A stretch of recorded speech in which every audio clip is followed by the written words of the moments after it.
수열 베이스 1 수열의 합과 일반항에 대한 관계를 한번 보시죠. 먼저 수열의 합은 보통 우리가 SN으로 표시를 합니다.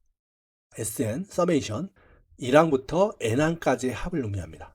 SN은 A1 플러스 A2 플러스 쭉 가다가 AN-1항 마지막 항이 AN입니다. 이 AN이라는 것은 수열의 마지막 항 혹은 우리가 일반항이라고 부릅니다. 수열은 바로 이 AN과 이 형식 시그마를 이용해서 표현할 수도 있습니다. 그러면 우리는 지금 수열의 합 SN과 수열의 일반항 AN 둘 사이의 관계를 한번 유도해 보시죠. 자, 이 N 대신에 N-1 대입해 볼까요? Sn-1의 의미는 1항부터 N-1항까지 합을 의미합니다. 그러면 시그마 K는 1부터 N-1이 됩니다. N-1 AK 이렇게 되는 거죠. 그러면 첫 번째 식 1식, 두 번째 식 2식이라고 했을 때 1식에서 2식을 빼줍니다. 그렇게 하면 Sn-Sn-1은 보시면 다 없어지고 뭐만 남게 되냐면 AN만 남게 되죠. 수열의 일반항은 N항까지 합해서 N-1항까지 합을 뺀 거다. 그런 의미가 되겠죠. 그래서 수식으로는 이렇게 표현이 됩니다. 근데 여기 보면 단 N은 2보다 크거나 같다라는 말이 있는데 그 이유는 만약에 여기서 N이 1이다 라고 한번 해봅시다. N이 1이면 어떻게 되냐면 A1은 S1 S0가 되잖아요.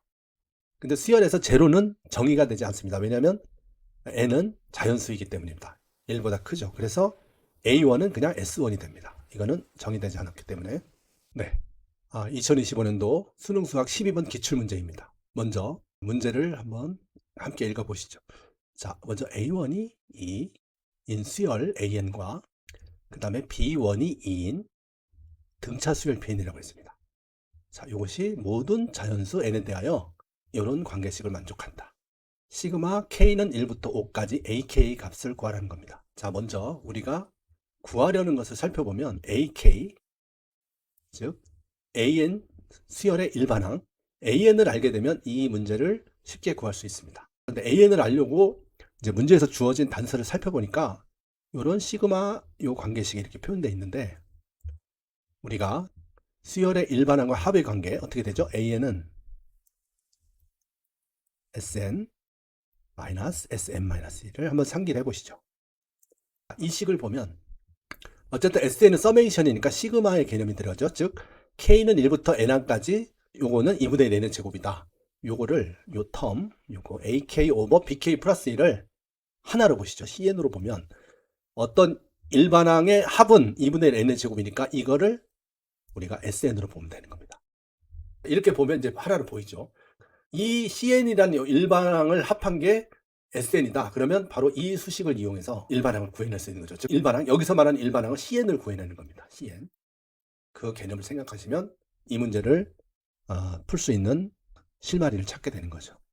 자, 그러면 실제로 한번 풀어보면 먼저 CN, N 대신 K 대신에 N을 대입한 게 일반항이 되겠죠. 그러면 A, N 오버 B, N 플러스 1이 되겠죠. K 대신에 1 집어넣으니까 일반항은 자, SN 마이너스 Sn-1이 되겠죠. 우리가 SN은 2분의 1의 N의 제곱이니까 그대로 써봅시다. 그러면 2분의 1의 N의 제곱 마이너스 N 대신 N-을 집어넣으니까 2분의 1의 N-1의 제곱 이렇게 되겠죠. 자, 요 식을 간단히 해보면 자, 우리가 뭐 함수나 이런 수식 같은 걸 간단히 할 때는 항상 차수별로 암산으로 빨리 정리하는 게 중요합니다. 그래서 그대로 해보면 먼저 여기 2분의 1 n의 제곱이 있죠. 그 다음에 여기서 요 n-1의 제곱을 하면 n의 제곱이 튀어나옵니다. 그러면 앞에 마이너스 2분의 1 했으니까 n의 제곱은 없어지겠네요. 네, 없어지고 그 다음 n항 여기는 마이너스 2n이 나오는데 마이너스 2분의 1 했으니까 n이 되겠죠. 그 다음 여기서 플러스 1인데 앞에 마이너스가 있으니까 마이너스 2분의 1 이렇게 되겠습니다. 네, 이렇게 정리가 되고 그러면 an bn 플러스 1에 n-2분의 1이라는 게 나왔는데 여기서 우리가 구하려는 건 뭐죠? 예, 우리가 구하려는 건 바로 an입니다. 자, an을 구하고 싶은데 주어진 단서는 이거니까 우리가 뭔가를 하려면 주어진 값을 보니까 a1은 2네요. 그죠? 그 다음에 b1도 2라고 그랬으니까 n 대신에 2를 대입합니다. 자, n 대신에 2를 대입을 해보시죠. 그러면 어떻게 되냐면 a1 오버 B2가 되겠죠. 그 값이 얼마냐면 1 집었으니까 1 마이너스 2분의 1하면 2분의 1이 되는 거죠. 원이 뭐라고 그랬죠? 2. 그러면 이 식이 어떻게 되냐면 B2분의 2는 2분의 1이 되니까 결국은 B2는 4가 되겠죠.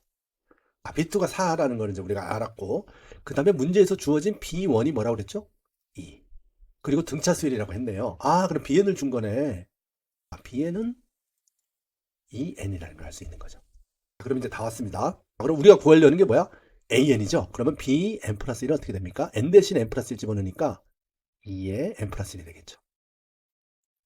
그러면은 AN 오버 BN 플러스 1이 2의 N 플러스 1이고, 요거는 이걸 통분해 보면 2분의 2n 마이너스 1이 되겠죠. 네, 이렇게 됩니다. 2분의 an, 즉 an을 구하는 게 목적이니까 an은 2분의 2n 마이너스 1 곱하기 2의 n 플러스 1이 되겠죠. 그러면 2 약분되고 남는 거는 2n 마이너스 1 n 플러스 1이네요. 근데 우리가 구하려는 건 뭐죠? 시그마 k는 1부터 5까지 ak잖아요. 물론 이거를 뭐 전개해서 이렇게 하는 방법도 있지만 그냥 바로 숫자를 집어넣는 게 더 빠를 것 같네요. 그죠? 그러면 2를 집어넣으면 어떻게 됩니까? 1 집어넣으면 여기서 2-1이니까 1. 2를 집어넣으니까 2가 되겠네요. 그죠? 2. 그 다음에 플러스. 그 다음에 2를 집어넣으면 2는 4 빼기 1이니까 3 곱하기 3. 2를 집어넣으니까 3 이렇게 되고 플러스 그 다음에 3을 집어넣으면 5 곱하기 4 이렇게 되죠. 그 다음에 4를 집어넣으면 7 곱하기 5. 그 다음에 5를 집어넣으면 9 곱하기 6이 되겠죠. 이거를 다 정리해서 계산하면 바로 120이 됩니다. 네, 방금 풀어본 2025년도 수능 수학 12번 수열 관련된 기출문제와 유사한 문제가 하나 여러 개 더 있지만 그 중에 하나 요 9번 이 문제를 지금 올렸습니다. 그래서 여러분들이 한번 풀어보시고 다음 영상에서 함께 풀어보시죠.